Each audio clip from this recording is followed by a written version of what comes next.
And I'm going to try and crack it open here one-handed, of course. Okay, I'm going to go ahead and set it down here.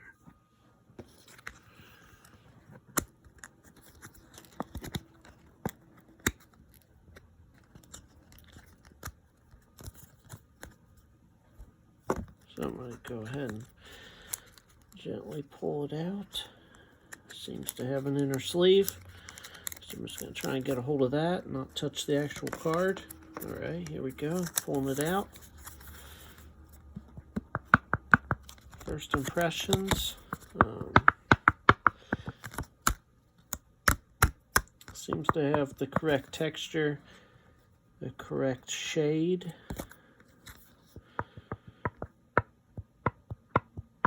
Seems to have the good click. Seems to bend normal. I will further check its authenticity with a jeweler's loop. So I'm going to go ahead and rotate the camera.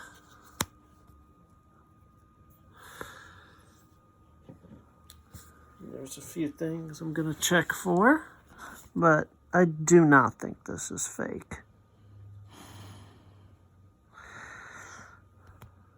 Thank you.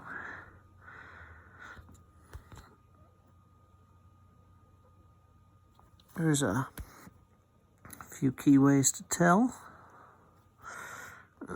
Usually,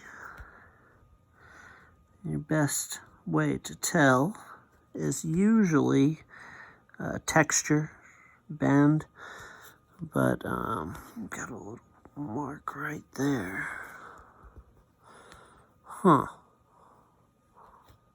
It's a weird mark. Trying to get it in the jeweler's lip. I wish I could show you guys what I'm seeing through the jeweler's loop. But sadly, what the hell? It's like a string. What the fuck?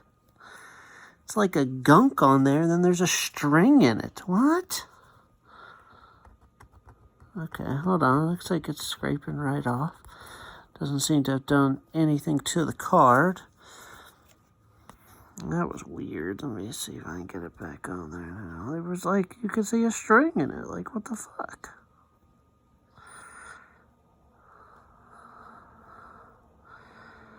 So there are a couple things you're looking for when you're checking through a jeweler's loop. You want to make sure the pattern looks good. If it's a fake, it's usually pretty obvious. The rosette pattern is not correct at all. It'll be not as numerous. Also, if a card is printed on, the white borders, they would actually have pixels in them, you know, like they would have rosettes too. You want them to be solid white, like they're their own piece of cardboard. Lettering should be printed on first, so the letters go on first, the black, and then they put the rosette, so it should look like the letters are like kind of floating. You shouldn't see pixels in the letters. So now let's turn it over. Usually the backs are pretty tall tale if a card is fake. Usually,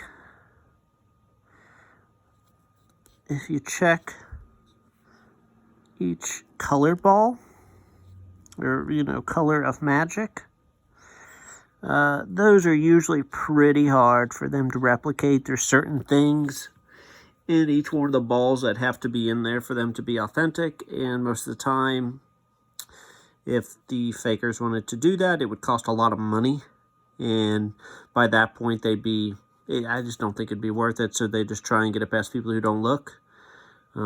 Make sure you always take your cards out of your sleeves and look at them. Do not just take the word in the sleeve of an expensive card, take it out, feel it. If you have questions about, you know, bring a jeweler's loop with you. Always have one in your bag. You can get them for like $1. This just tends to be a more expensive one, and as in expensive, it's like $10. Got off Amazon, I think. And yeah, just, you know, sometimes people, they might not even know they have a fake card because they never took it out of the sleeve. A lot of people have had that happen to them.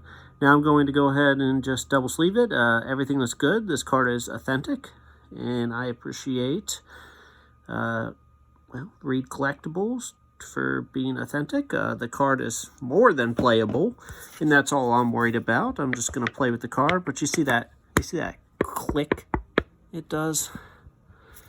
Most Magic cards do that click. If it's a fake or a reback, they'd be real thick, and they wouldn't make that. They normally don't make that click like that.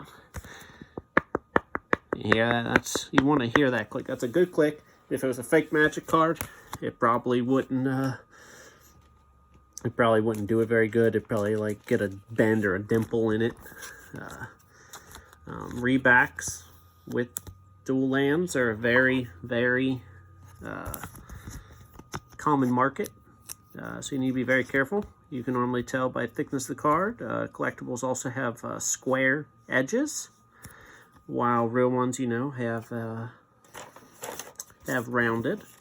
And the biggest tall tale is just the thickness and texture. And I mean, some people may not know they have rebacked cards, but if you always compare it to one you have, if possible. That's it. This looks real. Everything's good. Thanks.